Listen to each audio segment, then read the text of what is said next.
ये data already packed आया हुआ था, हमने लोड किया है, 4 चीज़ें निकल के आई इसमें से, ट्रेनिंग डेटा और testing data.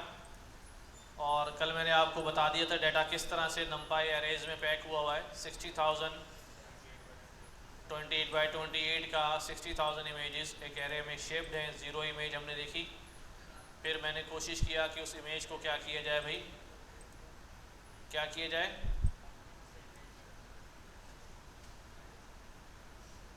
Image from array, इससे इमेज बनाया और हमने इसको आउटपुट करके देखा था। तो वी हैड सीन दैट कि भाई आउटपुट इमेज जो है वो ये आ रही है हमारे पास, ठीक है। यानी हमने उसे एरे से दोबारा इमेज में कन्वर्ट कर लिया। देन फाइनली हमने एक मॉडल जो है वो क्रिएट किया from TensorFlow import Keras. Keras ही से हमने क्या कहा, अभी लेयर्स चाहिए और लेयर्स की एक लिस्ट बनाई हमने। इसको आप यूँ समझ लें कि इंपोर्ट लेयर्स किया है और मैं यहाँ से क्या कर सकता हूँ, डायरेक्ट सीक्वेंशियल भी इंपोर्ट कर सकता हूँ। तो मुझे कैरेस डॉट सीक्वेंशियल लिखने की ज़रूरत नहीं है, मैं डायरेक्ट सीक्वेंशियल मॉडल यहाँ बना सकता हूँ। ऐसा ही है कि कैरेस में से लेयर्स भी ले ली और सीक्वेंशियल टाइप का मॉडल है। What does it mean, sequential type का मॉडल है। सीक्वेंशियल टाइप के मॉडल का मतलब ये होता है एक लेयर के बाद दूसरी लेयर इस तरह चल रही होगी, यानी 1 बाय 1 ये आगे बढ़ रहा होगा सीक्वेंस के साथ, ठीक है। ऐसा नहीं होगा कि एक इनपुट यहाँ से आया तो वो वहाँ किसी और लेयर्स में चला गया और यहाँ किसी और लेयर्स में चला गया, ऐसा नहीं होगा। या इसने यहाँ आउटपुट भेज दिया, नहीं। सीक्वेंस में हर चीज़ क्या होती जा रही है, आगे बढ़ती जा रही है, सही है। तो हमारे पास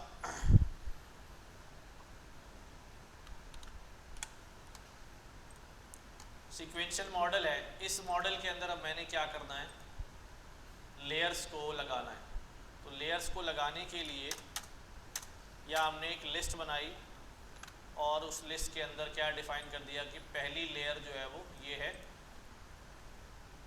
और दूसरी लेयर ये। कितनी लेयर्स हैं इस लिस्ट में, 2 लेयर्स लगा दी, ठीक है। अच्छा, ये is a one way of writing, it's a good way. पहले हम ऐसा नहीं करते थे। मैं इसी मॉडल को यूँ भी लिख सकता हूँ कि model is equal to sequential, ठीक है, डॉट सीक्वेंशियल के अंदर मैंने क्या किया, अभी मैंने कहा भाई लेयर्स डॉट ऐड। अब ये लेयर ऐड करनी है, इसके अंदर कितने न्यूरॉन होंगे, 512, ठीक है। इसके अंदर एक्टिवेशन क्या होगा, मैंने कहा भाई एक्टिवेशन फंक्शन होगा रेलू, और इसका जो इनपुट शेप होगा वो क्या होगा,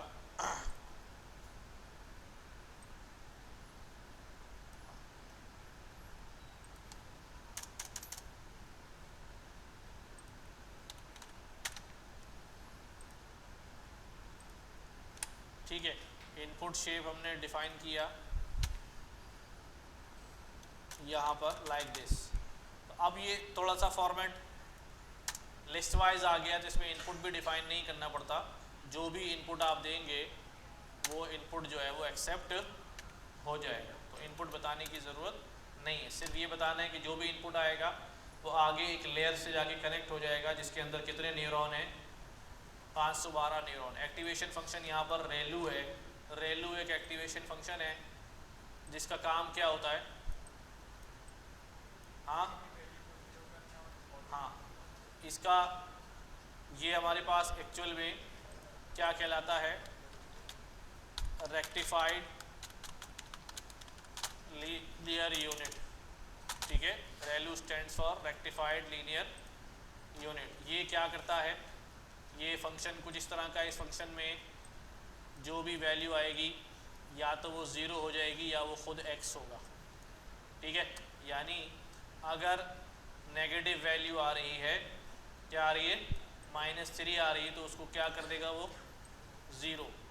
और अगर पॉजिटिव वैल्यू आ रही है तो क्या रहेगी, वो सेम रहेगी। इसका मतलब सारी नेगेटिव वैल्यूज़ को वो क्या कर देता है, ज़ीरो कर देता है। यानी कि इसका ग्राफ देखूंगा अगर मैं, तो वो लाइन जो यहाँ से आके यूँ जा रही होगी, तो ये सारी नेगेटिव वैल्यूज़ हैं, ये सब फाइनली क्या हो जाएंगी, ज़ीरो हो जाएंगी, और ये ग्राफ जो है वो यूँ करके ज़ीरो एक्सिस से उठेगा ऊपर। ठीक है, अगर मैं जाऊँ इसको रेलू को देखूँ तो आपको इसका ग्राफ जो है वो इस तरह ही नज़र आएगा, लाइक दिस।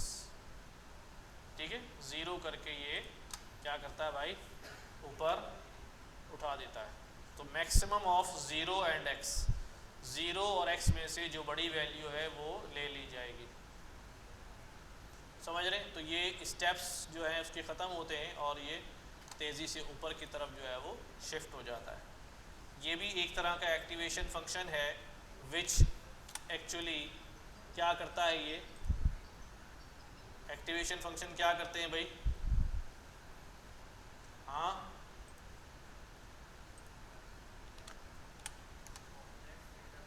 नहीं, सबसे पहली बात होती है कि एक्टिवेशन फंक्शन क्या करते हैं। ये एक्टिवेशन फंक्शन जो है वो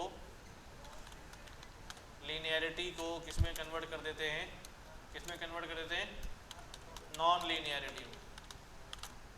ठीक है, किस में, नॉन लीनियरिटी में कन्वर्ट कर देते हैं। लीनियरिटी को नॉन लीनियरिटी में कन्वर्ट कर देते हैं। लीनियरिटी का मतलब ये है जो ग्राफ अगर यूं करके बन रहा है, स्टेप्स की सूरत में बन रहा है, उस ग्राफ को ये क्या कर देगा भाई, इस तरह कर देगा, यहाँ पर ऐसे फिर ऐसे, यानी स्टेप्स खत्म हो जाएंगे। कंटिन्यूस वैल्यू ये ज़ीरो है, वन है, ज़ीरो है, वन है, ज़ीरो है, वन है, इसको कंटिन्यूस वैल्यूज़ में क्या कर देगा, कन्वर्ट कर देगा। फिर उसके बाद एक और लेयर लगाई है जो 512 से आगे कितने पे कनेक्ट हो जाएगी, कितने पे कनेक्ट हो जाएगी भाई, 10 पे कनेक्ट हो जाएगी। इसको हम यूँ समझ सकते हैं कि भाई 1 2 3 4 और आखिर में यहाँ पर हमारे पास क्या होगा भाई, क्या होगा भाई, 784। यानी ये पहला पिक्सल, दूसरा पिक्सल, तीसरा पिक्सल, कितनी इमेज है हमारी, हाँ 28/28 की है, तो उसके अंदर पिक्सल कितने होंगे, कितने होंगे, 784। समझ में आती ही बात, कैसे होंगे, इतनी बड़ी इमेज है हमारी, उसके अंदर कितनी रॉ हैं, 28 रॉ है, कितने कॉलम हैं, 28 कॉलम है। तो इसका मतलब एक रॉ 28 की है और ऐसी 28 रॉ है, तो 28 × 28 कितने हो गए, 784। तो हर पिक्सल के लिए एक न्यूरॉन डिफाइन होगा, सही है, हर पिक्सल के लिए एक न्यूरॉन डिफाइन होगा। अब इसके आगे हमने क्या क्या, हमारी हिडन लेयर में कितने न्यूरॉन होंगे, कितने होंगे भाई, 512। अब यहाँ बहुत सारे सवाल आते हैं, वाई 512, इससे ज़्यादा क्यों नहीं, या 512 ही क्यों? आम तौर पे जो न्यूरॉन की तादाद होती है वो 2 की पावर में रखते हैं, किस में रखते हैं, 2 की पावर में रखते हैं, 2 की पावर 5, 2 की पावर 4, ठीक है, यानी 2 4 8 16 32 64 128 256 512, ये कन्वेंशन है जो, जी क्या कह रहे हो? अच्छा, इसके पीछे भी एक साइंस है कि डेटा जितना भी प्रोसेस होता है उसके लिए जो डेटा का जो साइज़ होता है, मेमोरी का जो साइज़ होता है वो इसी तरह चल रहा होता है ना, बिट वाइज 2 की पावर में, तो इसलिए उसको इसी तरह मैनेज करते हैं। क्या होता है भाई, फिर ये 1 भी इससे कनेक्ट हो जाता है, 2 भी इससे, 3 भी इससे, 4 भी इससे, एंड देन ऑल 784 इससे कनेक्ट हो जाएंगे। तो जब एक लेयर 784 की एक न्यूरॉन से कनेक्ट हुई तो यहाँ टोटल कितने वेट जनरेट हुए, 784, और फिर ये 784 यहाँ भी जनरेट होंगे, यहाँ भी जनरेट होंगे, तो ऐसे कितने 784 हो जाएंगे, 512 784, मल्टीप्लाई करो कितने हो गए, 784 मल्टीप्लाई बाय 512, कितने वेट जनरेट हुए, हाँ 4,14,000, हाँ 4,14,100 1408 लाइक दिस। चलो जो भी है, मतलब 4 लाख से ऊपर पैरामीटर एक लेयर में जनरेट हो गए। सही है, समझ में आ रही बात ये पैरामीटर। फिर हमने आगे उसके कितने न्यूरॉन लगा दिए भाई, 10 न्यूरॉन लगा दिए। और ये हमारी आखिरी लेयर है, लिहाजा इस लेयर को हम कौन सी लेयर कहते हैं, आउटपुट लेयर। एक ही लेयर है बीच में जो हिडन है, वो ये एक लेयर है।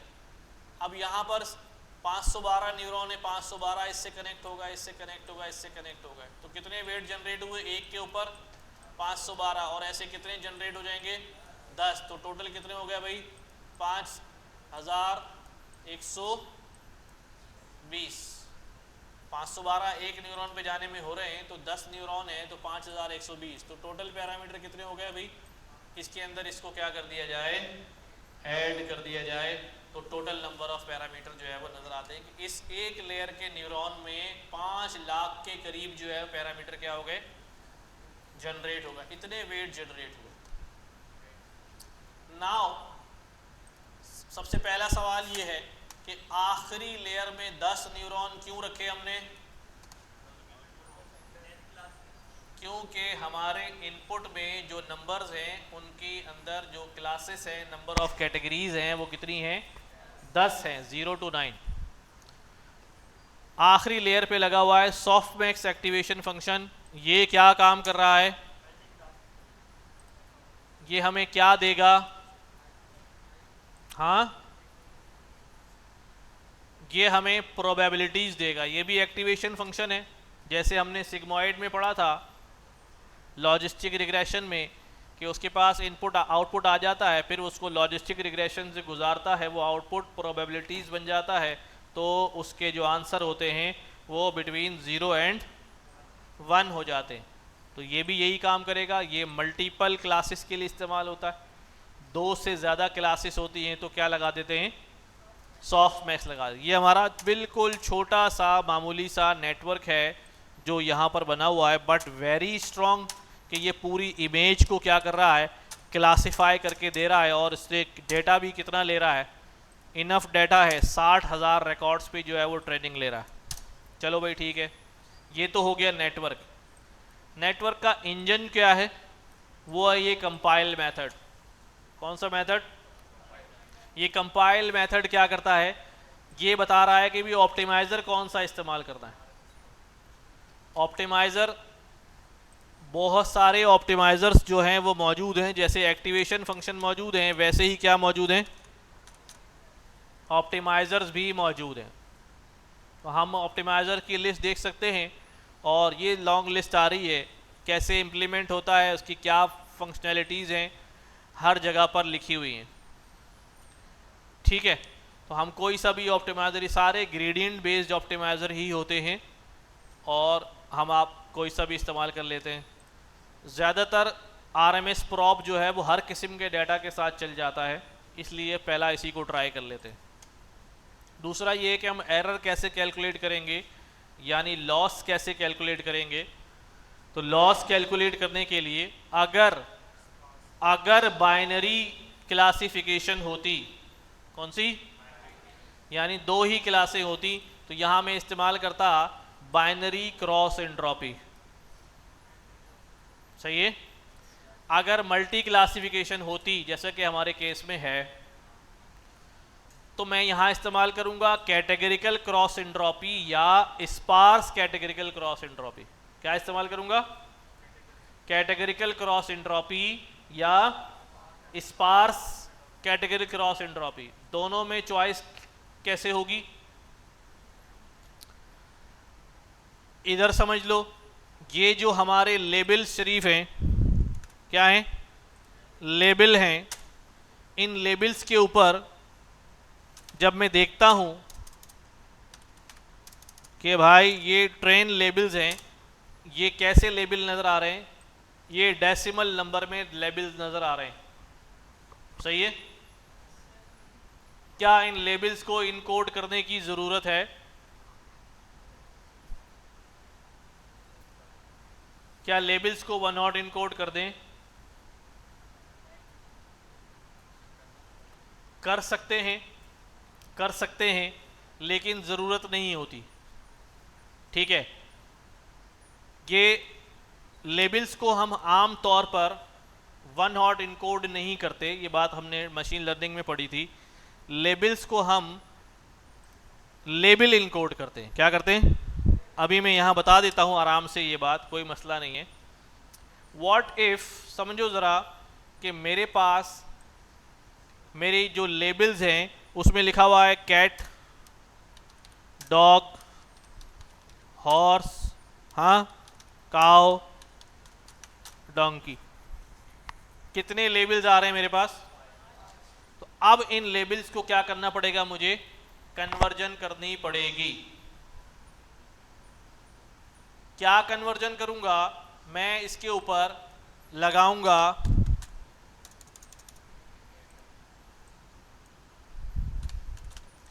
Label encoder. क्या लेबल लगाऊंगा? क्या मेथड लगाऊंगा? Label encoder. लेबल इनकोडर जो है वो इनको कैसा इनकोड करेगा? वो इनको इनकोड करेगा 0 1 2 3 4। ठीक है, क्या इनकोड करेगा? 0 1 2 3 4। क्या चक्कर है? लेबल इनकोडर ये होता है कि ये इसको क्या कर देगा, 0 से 1 लेकर नंबर असाइन कर देगा।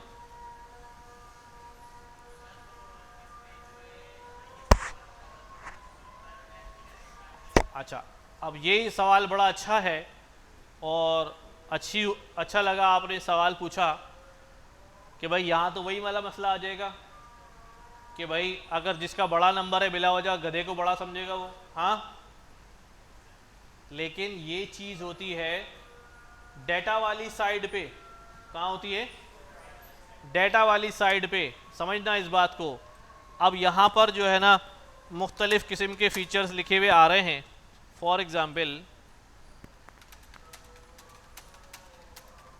ये डेटा फीचर्स हैं और इनके आगे लेबल लिखा हुआ है 1 और मेरे पास दूसरे डेटा फीचर्स हैं। ठीक है, इनके आगे लेबल लिखा हुआ है 4।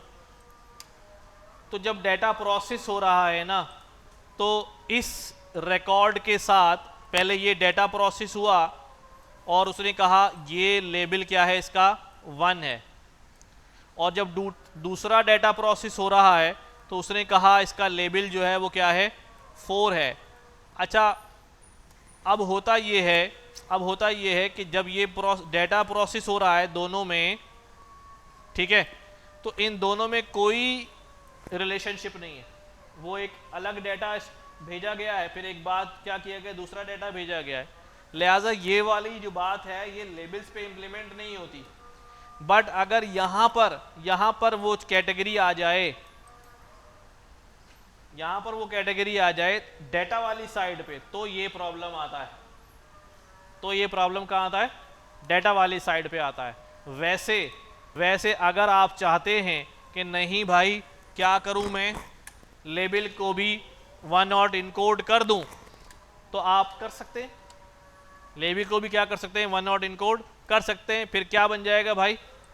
फिर कैट के लिए क्या बन जाएगा? वही 1 0 0। हाँ, डॉग के लिए क्या बन जाएगा? 0 1 0 0 और फिर 0 0 1 0। 5 है ना?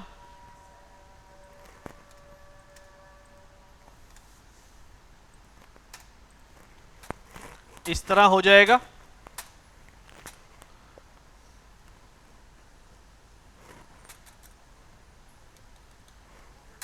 और क्या हो जाएगा अभी? फिर हमारे पास 0 0 0 1 0 और फिर हमारे पास 0 0 0 0 और 1। यूं भी कर सकते हैं। ठीक है, कोई मसला नहीं। आप लेबल को भी क्या कर सकते हैं? 1 हॉट इनकोड कर सकते हैं। अब असल बात जो जहां से हम आए थे, अगर आपका लेबल 1 हॉट इनकोड हुआ है तो आप जो लॉस फंक्शन है वो कौन सा इस्तेमाल करेंगे?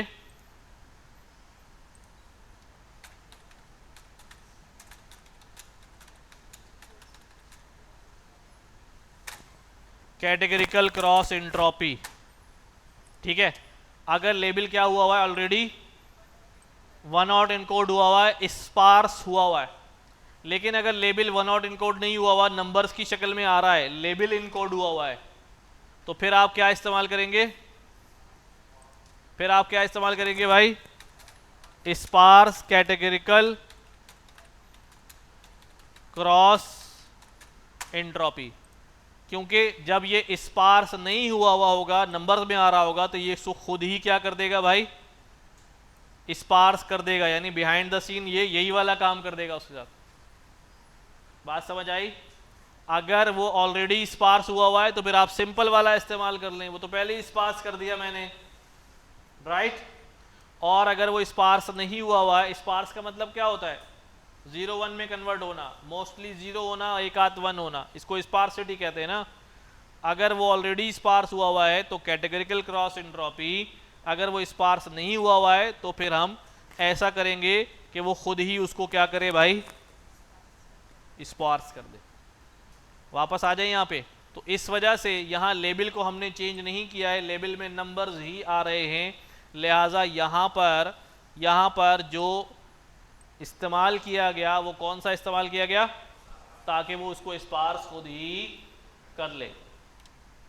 मैट्रिक्स के बारे में आपको पता है?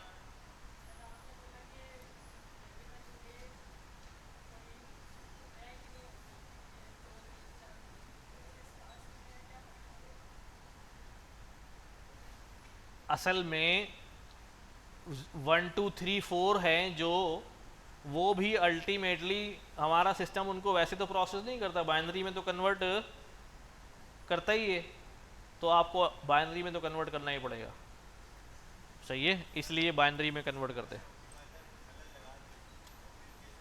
अच्छा, ऑप्टिमाइज़र गलत नहीं होता, ऑप्टिमाइज़र अच्छा परफॉर्म करेगा या और अच्छा परफॉर्म करेगा। ऐसा नहीं होगा आपने एक ऑप्टिमाइज़र लिखा और मॉडल धुम से फट जाए, बोले यार ये क्या लगा दिया तुमने, गलत तार जोड़ दिया, नहीं। बल्कि क्या होगा, एक्यूरेसी का लेवल थोड़ा सा कम आ रहा होगा। अब मुझे तो पता ही नहीं यार कौन सा वाला लगेगा, कम आ रहा है, चलो भाई ये वाला ट्राई कर लो, इससे अगर बढ़ गई तो सुभान अल्लाह, नहीं बढ़ी तो वही सही था, कोई तीसरा इस्तेमाल कर लो, जिससे इम्प्रूव होती रहेगी, चेंज करने के बाद वो इस्तेमाल करते रहोगे। मैं और आप गैस नहीं कर सकते कौन सा वाला लगेगा, कौन सा वाला सही रहेगा हमारे डेटा के हिसाब से। यहां तक बात समझ में आ गई? अब यहां पर जो है ट्रेंड डेटा को क्या किया गया है, पहले रीशेप किया गया है 60,000,784 में। किस में कन्वर्ट किया गया है? 60,000,784 में और 10,000,784 में। अब ये वाली बात समझ लो कि ये क्या रीशेप किया हुआ है भाई। ये जो रीशेप लिखा है, ये क्या लिखा है? हमारी जो इमेजेस हैं, तवज्जो रहे इस पे, बड़ी इंपॉर्टेंट बात है। हमारी जो इमेज है वो कितनी है भाई? 60,000,28,28 ऐसा ही है। कितने डायमेंशनल है ये? 3 डायमेंशनल है। मैं इसको रीशेप कर सकता हूँ 2 डायमेंशन में। कैसे रीशेप करूँ? मैं कहता हूँ भाई इसको रीशेप कर दो 60,000,784 में। तो ये कैसे करेगा ये समझना बड़ा ज़रूरी है। सी, हमारी एक इमेज यूं है और दूसरी इमेज जा रहे इसके ऊपर यूं है, और ऐसे हमारे पास सारी इमेजेस क्या हुई हुई? स्टैक बना हुआ है ना, सही है। अब मैंने क्या किया, मैंने ये पहली इमेज उठाई, जो पहली इमेज कितने की है भाई? इसके अंदर जो पहली रॉ है उसमें कितने एलिमेंट्स हैं? 28। दूसरी रॉ में कितने एलिमेंट्स हैं? 28। तीसरी रॉ में कितने हैं? 28। अच्छा, यहाँ पर लिखा हुआ है 784 और यहाँ टोटल पिक्सल कितने हैं? 784। इसका मतलब ये है कि ये 784 पिक्सल जो हैं, जो इस तरह स्क्वायर बने हैं, इनको क्या कर दिया गया है? सीधा कर दिया गया। अब देखो सीधा कैसे किया गया है। सी, मैंने एक रॉ उठाई, कितने की? 28 वाली यूं रखी, इसके बराबर में क्या करी भाई 28 वाली यूं रखी, इसके बराबर में 28 वाली यूं रखी, ठीक है, कितनी रॉ हो गई। और ऐसे ही मैंने करते करते क्या था भाई, कितनी रॉ लगा दी, 28वीं रॉ भी यूं लगा दी। तो ये पूरी एक वेक्टर बन गया, क्या बन गया, एक वेक्टर बन गया। और इसके अंदर कितना डेटा हो गया, 784।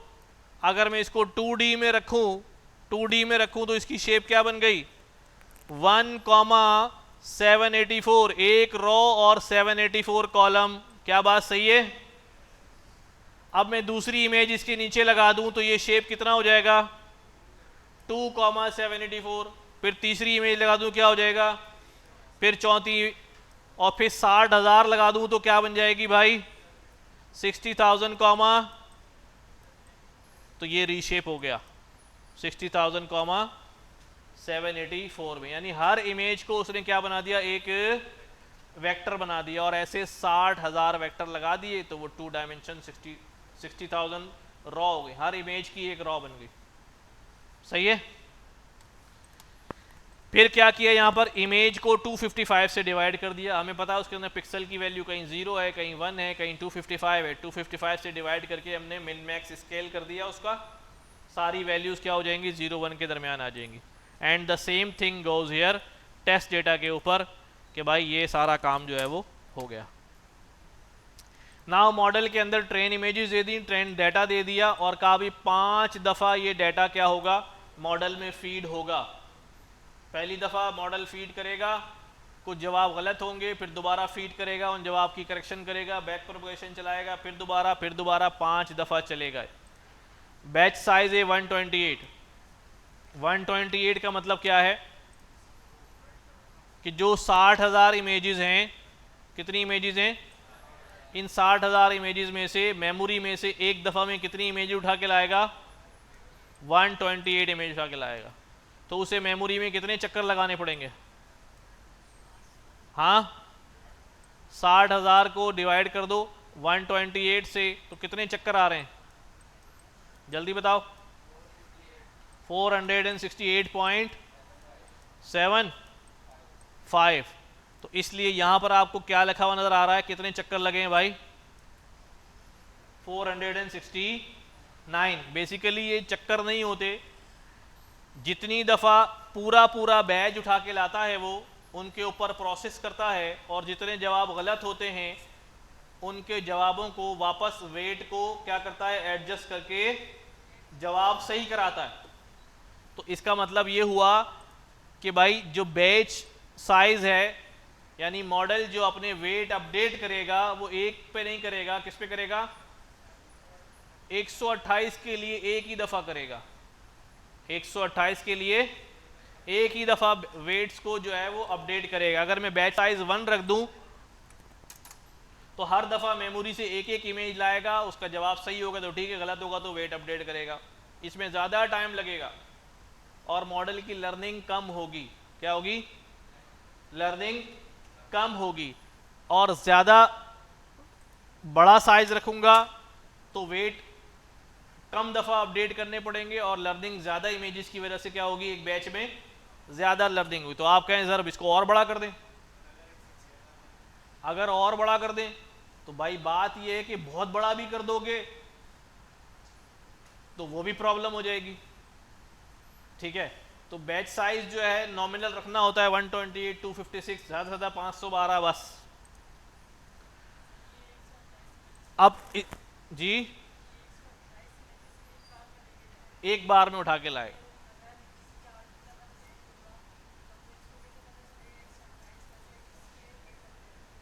उसको पता है ना यार, डिफरेंस निकाल रहा है ना, एरर निकाल रहा है ना।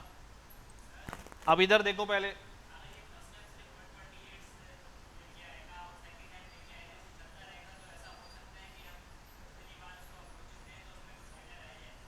नहीं रैंडम बेसिस पे डाटा सिलेक्ट कर रहा होता है। 128 रिकॉर्ड जो एक बार आ गए वो दोबारा नहीं आएंगे, वो एक बार आ चुके हैं, लेकिन रैंडम सिलेक्ट हो रहे हैं, रहेगा कोई नहीं। अब जब इसको मैं रन करता हूं तो यू सी कि मॉडल जो है वो रन होना शुरू होता है। कंपाइल चलाया नहीं मैंने, ओके। पहला ईपॉक चल रहा है, एक्यूरेसी लेवल थोड़ा कम होगा, लेकिन जैसे ही वेट अपडेट करेगा बाद में एक्यूरेसी लेवल जो है वो इंक्रीज होना शुरू हो जाएगा। देखो 26 से डायरेक्ट कहाँ चला गया, 59, 59 से चला गया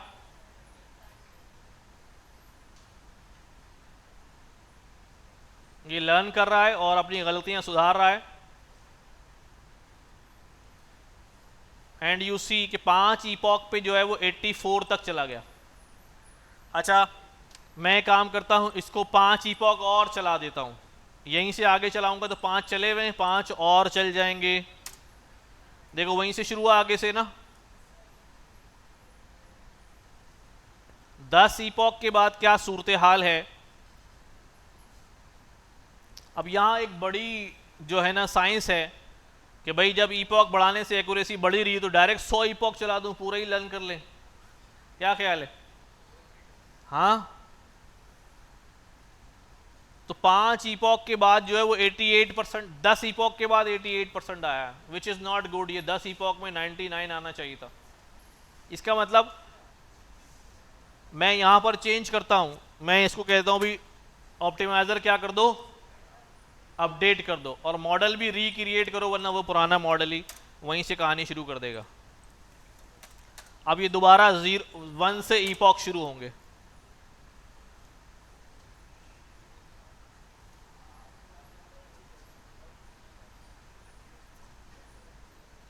देखो एडम बिल्कुल भी काम नहीं कर रहा, एडम जो है बिल्कुल भी उसको बढ़ा नहीं रहा। अच्छा, ये थोड़ा सा जुपिटर के इश्यूज भी होते हैं, बाज़ दफ़ा वो स्टक होता है। मैं अगर रिक्रिएशन करूं, दोबारा से डाटा लोड करके इसको चलाऊं, तो शायद आई होप सो कि ये मामला जो है वो थोड़ा सा बेहतर हो जाए शायद। ये देखो अब एडम पे ही कहाँ पहुंच गया वो, मैंने डाटा दोबारा लोड किया खाली।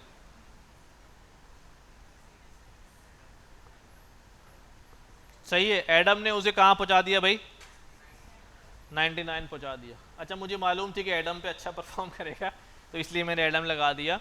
कम परफॉर्म कर रहा था इसलिए मैंने डाटा को दोबारा लोड कराया, और इट सेज कि भाई 98.97% जो डिजिट्स हैं उसने सही रिकॉग्नाइज किए हैं। कोई कुछ नहीं कह सकता। लॉस इतना आ रहा है, एक्यूरेसी इतनी आ रही है, ये तो हो गई ट्रेनिंग एक्यूरेसी। हाँ, अगर मैं 5 एक दो 5 को 5 से बढ़ा के 10 कर दूं तो ये यहीं से शुरू करेगा और शायद 99 पे पहुंच जाए। चला के देख लेते, 99 पे पहुंच चुका। कितने बजे जमात है?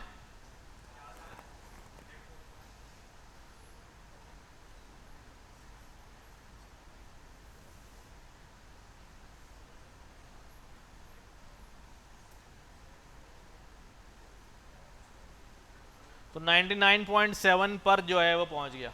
ठीक है, नमाज पढ़ के आते हैं, फिर आगे करते हैं कि ये कहानी क्या है।